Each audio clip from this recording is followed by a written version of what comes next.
हे काय, हा बालक तर आराधना करीत आहे. ज्या बालकाचे प्राण हरण करायला आम्ही आलो तो बालक हाच ना. निश्चितच चित्रगुप्त महाराजांनी केलेल्या निर्देशनाप्रमाणे आपण त्या स्थळावर तर आलो आहोत. मग तो बालक हाच असला पाहिजे. हा तर देवपूजेत व्यस्त आहे. याच्यावर आमचा हा पाश कसा फेकायचा? असे ना काय पूजेत व्यस्त, आम्हाला काय त्याची पर्वा.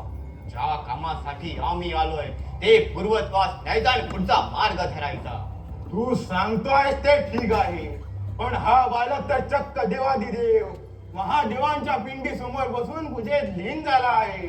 म्हणून काय झाले, आमचे स्वामी यमधर्म महाराजांच्या आज्ञेचे पालन हे केलेच पाहिजे. परंतु याला देवपूजेतून जागे कसे करावे?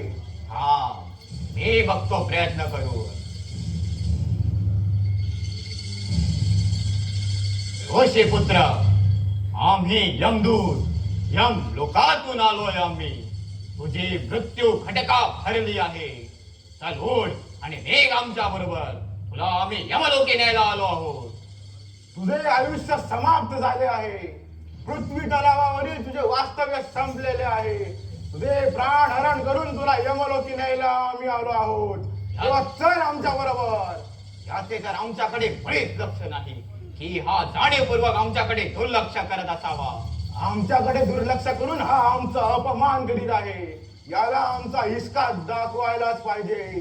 थांब, हा असा ऐकणारा नाही. आता सरळ याच्यावर हा मृत्यू पाश फेकायचा आणि ओढत न्यायचा. हा योगी ऋषी पुत्र आहेत म्हणून अजूनपर्यंत गप्प आहोत. आम्हाला ते अधिक चिष्टत ठेवू नकोस. तर उठ आणि निघ आमच्या बरोबर.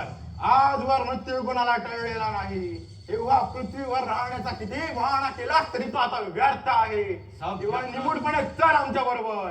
सभ्यपणाची भाषा तुला कळत नसेल तर आम्हालाही त्याच पद्धतीचं अवलंबन करावं लागेल. तू बऱ्या बोलानं येत नसशील तर मृत्यू पाशाने बंदिष्ट करून फार फटक बळजबरीने नेऊ. पुन्हा एकदा सांगतो, यमदूत आहोत आम्ही, यमदूत. यम नमाद आमचे नाव ऐकतात भल्या भल्यांची गाळण उडते. तेव्हा उठ, या मृत्यू पाशाने बंदिष्ट करून फार पटक घेऊन जाऊ. तू असं ऐकणारा नाहीस. आता हा पाशच फेकतो आणि तुझे प्राण हरण करतो.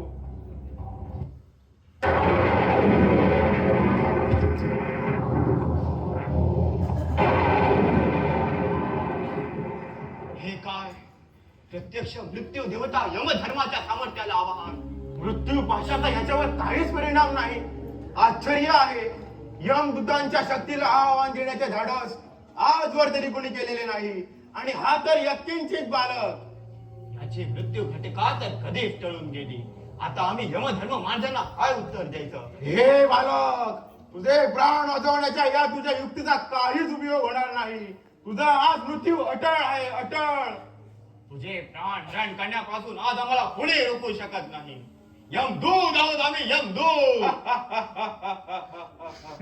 ओम नमः शिवाय. क्षमा असावी यमदूतांनो, मी शिवपूजेत इतका व्यस्त होतो की आपल्या येथील अस्तित्वाचे मला भानच राहिले नाही. प्रणाम यमदूतांनो. हे ऋषीपुत्र, आता खूप उशीर झाला आहे. चल, तुला न्यायला आलोय आम्ही. क्षमा असावी यमदूतांनो, मी आपल्या बरोबर नाही येऊ शकत. मला माझ्या माता पित्यांची सेवा करून त्यांच्या ऋणातून मुक्त व्हायचे आहे. त्यासाठी मला अवधी हवा आहे. असा मागून कुणाला अवधी मिळतो काय? मृत्यू कधी कुणाला सांगून येत नसतो. ती कुणाच्या सांगण्याने थांबतही नसतो. पण आता त्याला थांबावे लागेल, माझ्यासाठी, माझ्या माता पित्यासाठी. तेव्हा आपण इथे अधिक वेळ थांबून वेळ व्यर्थ घालवू नका. चला तुम्ही, मला शिव आराधना करू द्या. हे तुझे भाग्य समज की आम्ही तुला आमच्या बरोबर येण्याची विनवणी करीत आहे. नाहीतर कधी तुझ्या भोवती हा मृत्यू पाश पडला असता हे तुला देखील कळले नसते.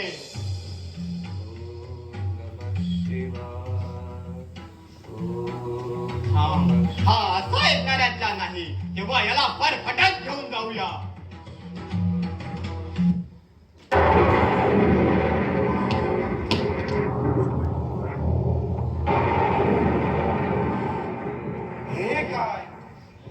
मृत्यू पाशाचा याच्यावर काही परिणाम होत नाही.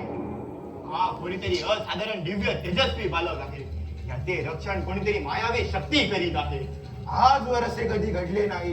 प्राण न्यायला आलो आणि रिकाम्या हाताने परत माघारी गेलो असे हे आजच घडले. सर्व काही अर्थत्य. याचे प्राण नेले नाही तर यमधर्म महाराजांचा रोषही पत्करावा लागेल. शिवाय शिक्षेस पात्र ठरू. आता करावे तरी काय? आता करावे तरी काय? त्याचे प्राण नेले नाही तर यमधर्म महाराजांचा रोषही पत्करावा लागेल. हो, तेव्हा नेमके काय उत्तर द्यावे तोच प्रश्न. चल, काय होईल ते होईल. त्वरेने यमलोकी गाठू आणि सर्व हकीकत यमराजांच्या कानी घालू. हो, चल चल.